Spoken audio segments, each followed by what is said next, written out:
Orang miss call ke saya. Assalamualaikum, salah sambung. Telepon lagi. Assalamualaikum. Kalau sudah 2 kali nggak mungkin salah sambung. Waalaikumsalam. Betul ini Ustaz Somad? Betul, saya bilang. Bisa Ustaz datang ke rumah saya? Of course, I'm coming. Saya pun datang ke rumahnya. Rupanya yang menelpon saya itulah pejabat yang nggak mau salaman sama saya. Saya terkejut.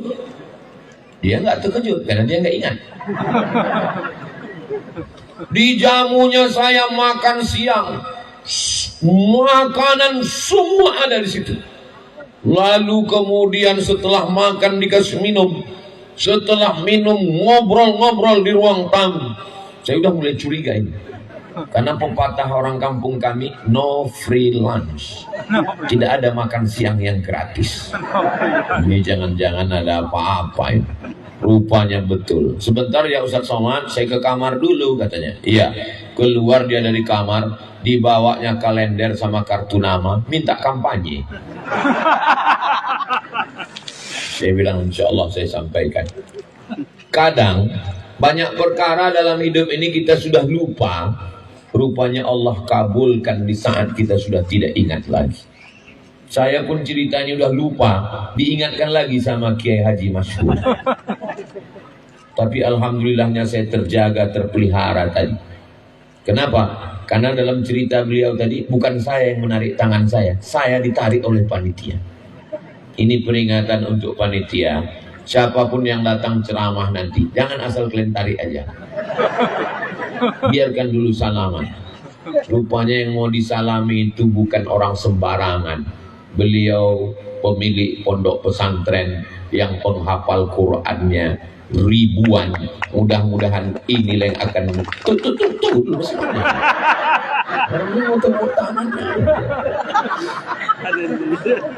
santrinya lebih 1000. Kalau dulu yang menghafal Quran itu 13 orang, sekarang sudah meningkat puluhan orang. Dan beliau bukan kiai pewaris. Pewaris melanjutkan punya atuk, punya onyang, punya ayah. Beliau tidak. Beliau adalah pejuang. Ini dulu hutan ini Pak Ustaz. Hutan. Sekarang beliau rubah hutan ini jadi hutan beton.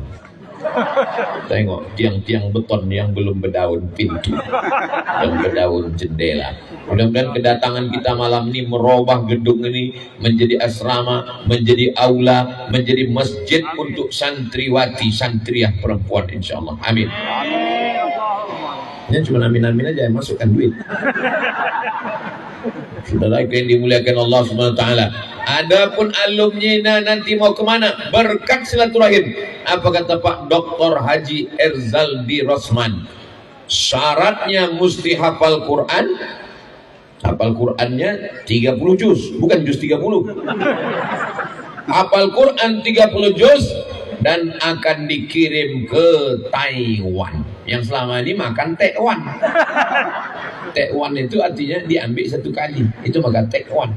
Kalau 2 kali, tek itu. Akan dikirim ke Taiwan. Bayangkan itu. Pulang dari Taiwan, ayah, kencong-kencong lah. Kamu siap. Hafal Quran, sampai di Taiwan nanti jadi imam. Jadi imam masjid muslimin di Taiwan. Mengajarkan Al-Quran kepada anak-anak kita yang ada di Taiwan. Karena pekerja kita banyak di sana. Pahlawan devisa kita, tapi di sana dia tidak lagi belajar Al-Quran karena dia sudah hafal Quran, dia sudah belajar kitab, dia sudah bahasa Arab di pesantren ini. Dan di Taiwan dia belajar AI. Apa itu AI Pak Ustaz? AI ini pisau. Kalau pisau ini dipegang orang berilmu, dia bermanfaat. Tapi kalau pisau dipegang anak kecil umur, kenapa mic ini turun-turun aja?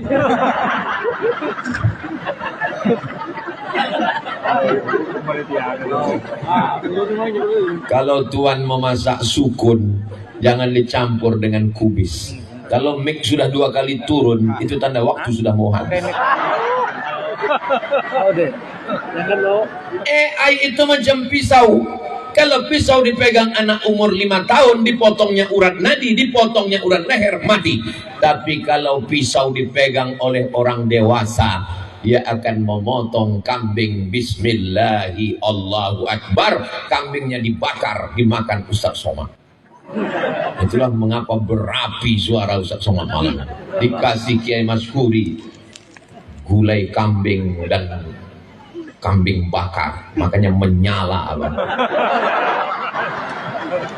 Nah, jadi adik-adik, kesempatan kalian belajar 2 tahun, 2 orang kesempatan belajar sampai S2, S1, S2 pulang dari Taiwan. Bahasa Arab mantap, bahasa Inggris oke, baca kitab bisa, hafal Al-Quran dan bisa AI.